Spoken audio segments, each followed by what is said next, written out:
like to get involved in policy someday. If I'm going to have a fight on my hands, which I would have if I had stayed in academia, I want to fight for something that really matters.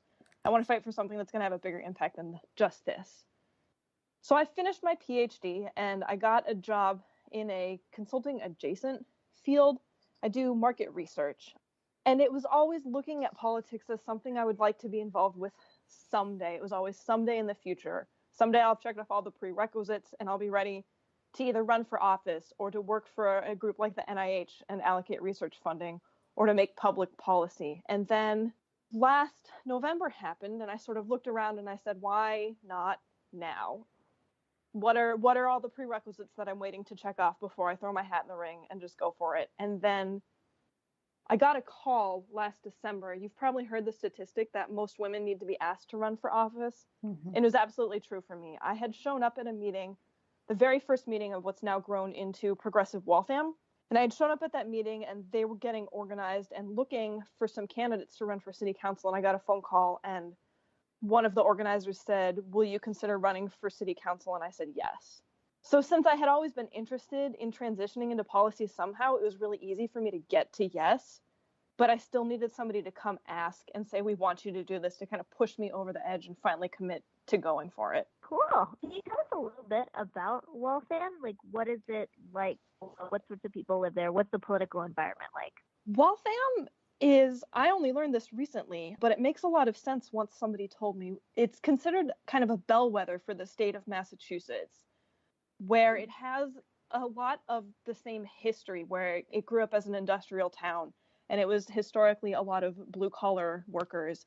And now parts of Waltham are starting to gentrify, but parts of Waltham are still really traditionally, historically blue-collar, and parts of Waltham are really diverse and have a huge amount of immigrants. So it's sort of like the great American melting pot in a microcosm, which means we have all of the advantages, but we also have all of the problems that come with that. And the politics in city council, it's all nonpartisan. So the Democrat-Republican breakdown of the city council isn't something people usually have at the top of their mind. It's more where people stand on specific local issues. And what sorts of issues are important to people there? Like, what kinds of issues would make you vote for a particular candidate for the city council?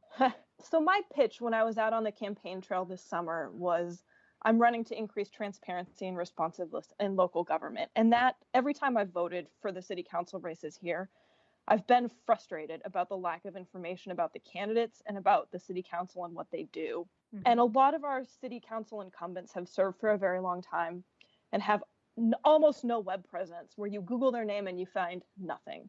And that was the case for the incumbent that I ended up running against. And then on top of that, the city website it didn't have all of their up-to-date contact information in some cases. It was really hard to get a hold of their email addresses. And if you called a lot of them, they wouldn't pick up the phone and you'd never hear from them. And so that's not how local politics is supposed to be. It's supposed to be about helping people, and it's about picking up the phone when they need something. And that's really what I was looking for in a candidate. And I said, well, I can do that. I can't promise to change the world. I can't fix everything that's wrong with Waltham, but I'll pick up the dang phone when you call me and I'll try to fix your problem for you. And your website is gorgeous. I love your website. Oh, thanks. I used Squarespace and I accidentally deleted the entire thing, but only once. And I fixed it pretty quickly after that. Yeah, I'm not a web person. And Progressive Waltham, we ended up having a little cohort of 4 women who all ran. And one of them was a designer. And then my husband does IT stuff. And both of them said, just use Squarespace. It'll be so much easier. Nobody will have to fix it for you. You can do it all yourself. So thank you, though. Sure, that's great.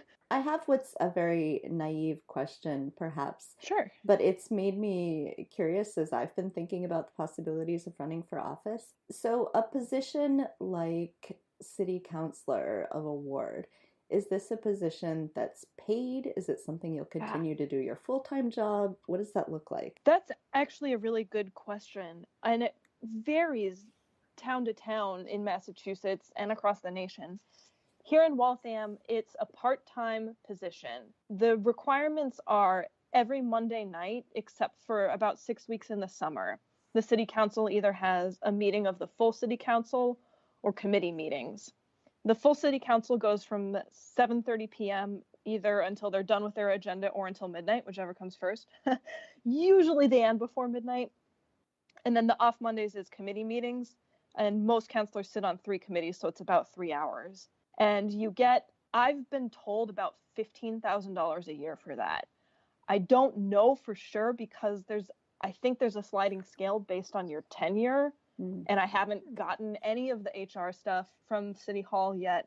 So I can't tell you what I'm going to be making, but it is a paid position. It's a paid position and it's part-time. And it's important.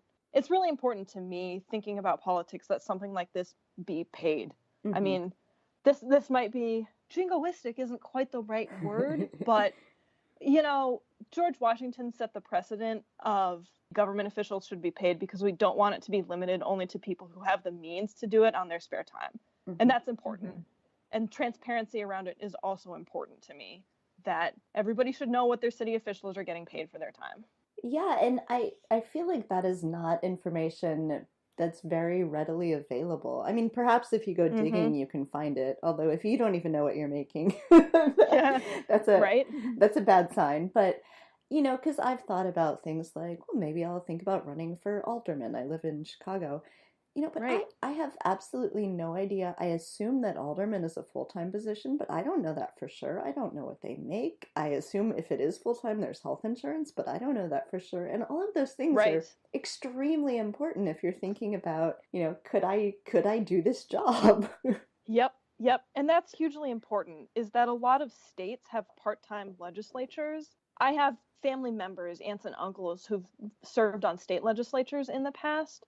And both of them served in states where it's a part-time legislature. So you can't get enough money to live off of year-round serving the legislature part-time. And a lot of it gets eaten up by travel costs to get to the legislative session.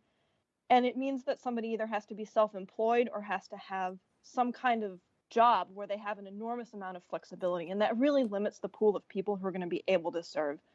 Which is why I'm grateful that here in Massachusetts, our legislature is a full-time paid position that comes with benefits. I think it's really important to have that capacity, that our public servants really do serve the public and aren't moonlighting as some other job, or that it's not limited only to people who are independently wealthy. I know you don't have kids, but we've talked about, you know, women with kids and the sort of reasons that they don't run for office more. And that certainly, I think, is an important one, that if you can't pay for childcare for the time that you are serving in this position, you know, that's going to have a real effect on whether you're able to do something like that. Yes, absolutely. So could you tell us a little bit about how you got started? Like, how did you get on the ballot? What did you have to do?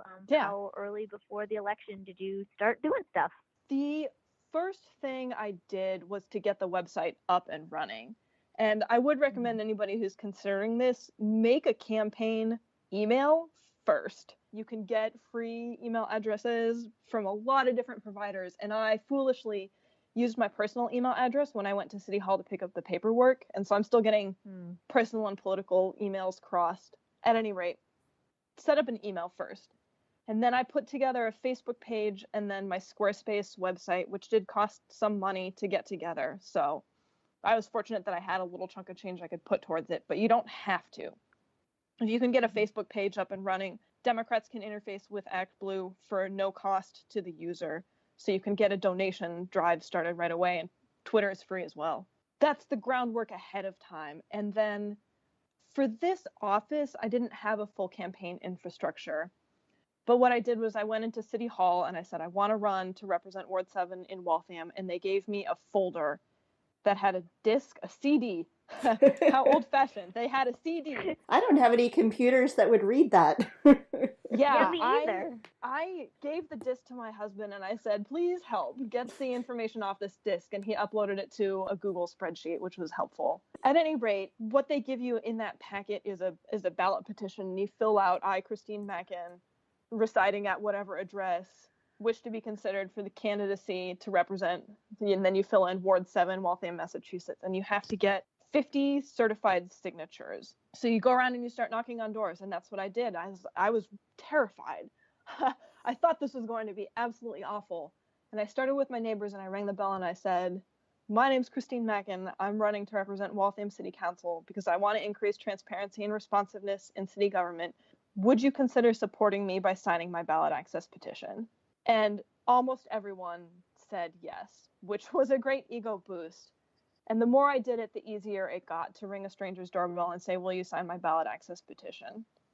Those were due back at the end of June, at which point the city clerk validates that everybody who signed your petition is registered to vote at the address where they signed.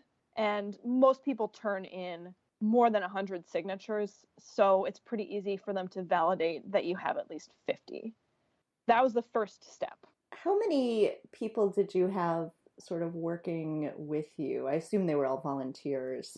Yes. When I started, it was myself and my husband and one of my good friends. I am involved in community theater and I'm part of an improv troupe.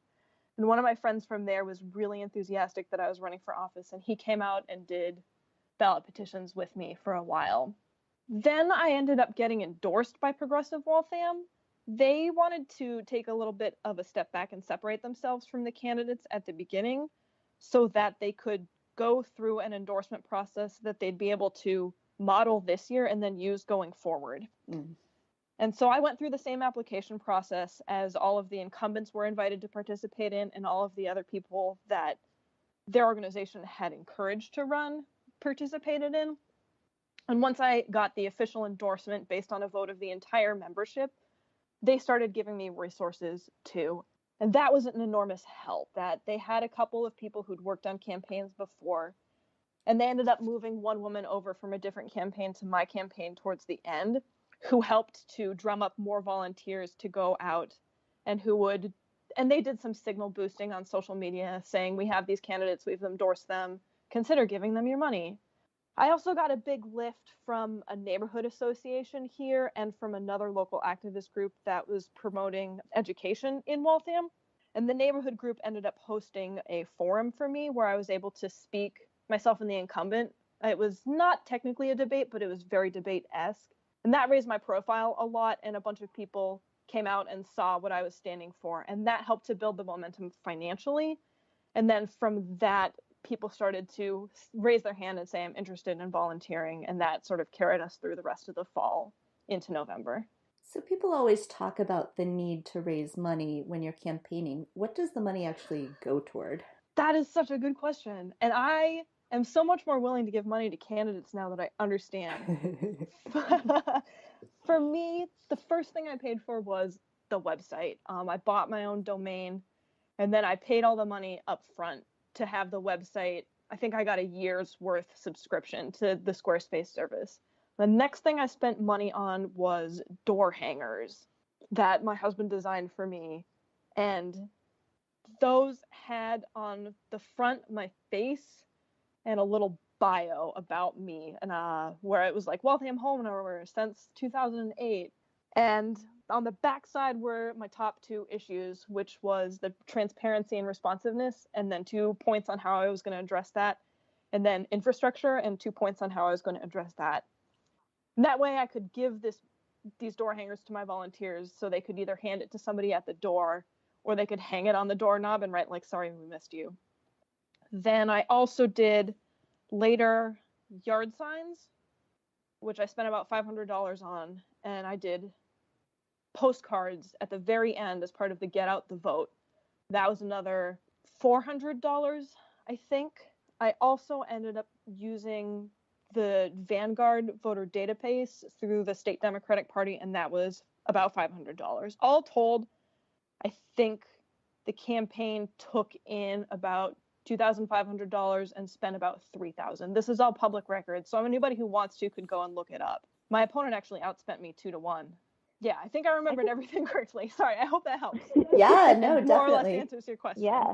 Sophie's a big fan of yard signs, so I know that she's happy that you had them. Yeah. I was very excited to hear yard signs. Yeah. There's that old political saying that yard signs don't vote. But my opponent had yard signs, and people were asking me for yard signs. And I was going back and forth, like, do I want to spend the money on the yard signs or not? And I got so many requests, like, hey, can we have a yard sign? At one point, I was just like, fine, if it will make people happy, I will get the dang yard signs. But then I put them up, and they had my website on them, and I think that helped. Is leading up to the election, people would see the yard signs from my opponent, and they